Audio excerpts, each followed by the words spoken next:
बिस्मिल्लाहिर्रहमानिर्रहीम।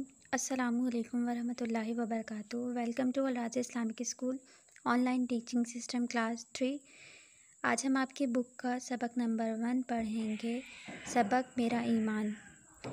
सबसे पहले इसमें हमें पता होना चाहिए कि ईमान के क्या मायने हैं। ईमान के मायने हैं किसी बात को दिल से सच्चा मानना, आँख से देखे बगैर किसी बात की तस्दीक करना।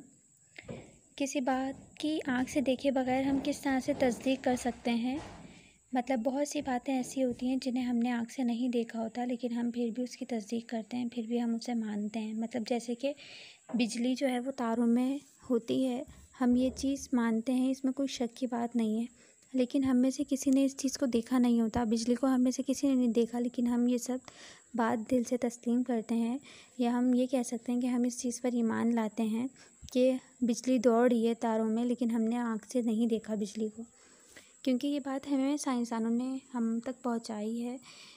इसी वजह से हम इस बात को सच मानते हैं। बिल्कुल इसी तरह जिस तरह हम इस इल्म के बारे में जानने के बाद इस चीज़ पर एतमाद करते हुए सही समझते हैं, इसी तरह हम मुसलमानों को भी हज़रत मोहम्मद सल्लल्लाहु अलैहि वसल्लम पर एतमाद करते हैं, उनकी हर बात को सच्चा मानना चाहिए। इसमें हमें पता चलता है ईमान मुफस्सिल के बारे में।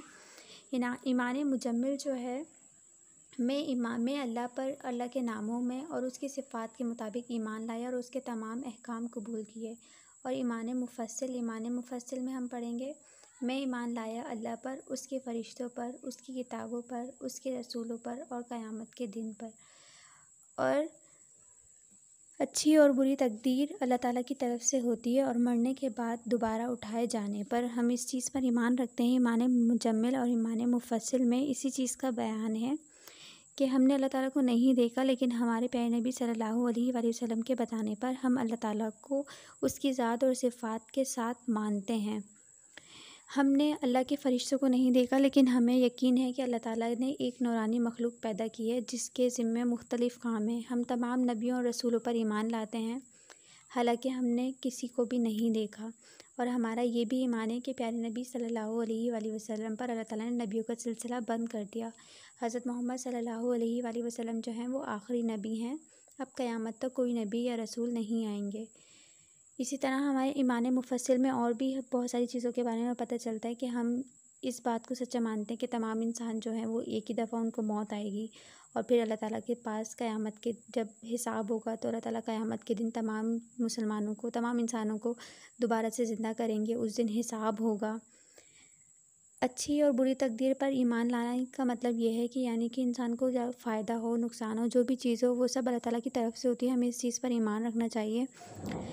कोई भी फ़ायदा हो, कोई भी नुकसान हो, सब कुछ अल्लाह ताला करने वाले हैं। अल्लाह ताला हकीम है, हिकमत वाले हैं। कभी बंदे को नुकसान नहीं पहुंचाकर उसकी कभी कभी उसको नुकसान पहुंचा के उसके सारे गुनाह माफ़ कर देते हैं। और अगर उसके ज़िम्मे गुनाह नहीं होते तो उसके दर्जात जो होते हैं वो उस गुनाह की वजह से या कोई भी नुकसान की वजह से अल्लाह ताला उसके दर्जात जो हैं वो बुलंद कर देते हैं।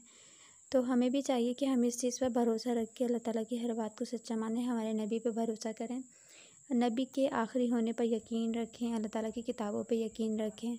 अपने ईमान को इस चीज़ का जायज़ा लें कि हमारा ईमान बिल्कुल ठीक है या नहीं है। उम्मीद है कि आपको चैप्टर समझ आया होगा। आप लोग दोबारा से इस चैप्टर की रीडिंग करें, इसी एक्सरसाइजेस करें।